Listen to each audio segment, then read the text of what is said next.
তোর আক্কেল কবে হবে?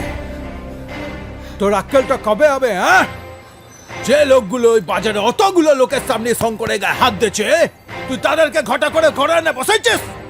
ওরে বাবা, এত রাগ করে নাকি? এই না চুমু, শুধু এটাতে হবে না অন্য কিছু? সবসময় উঠা থাকে তো, সবসময় খালি মাথা উঠে থাকে তোর।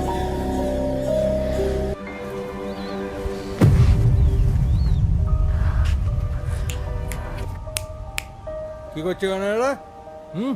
আরে তুমি রেগে যাচ্ছ কেন? আমি ওনাদের দেখেছি।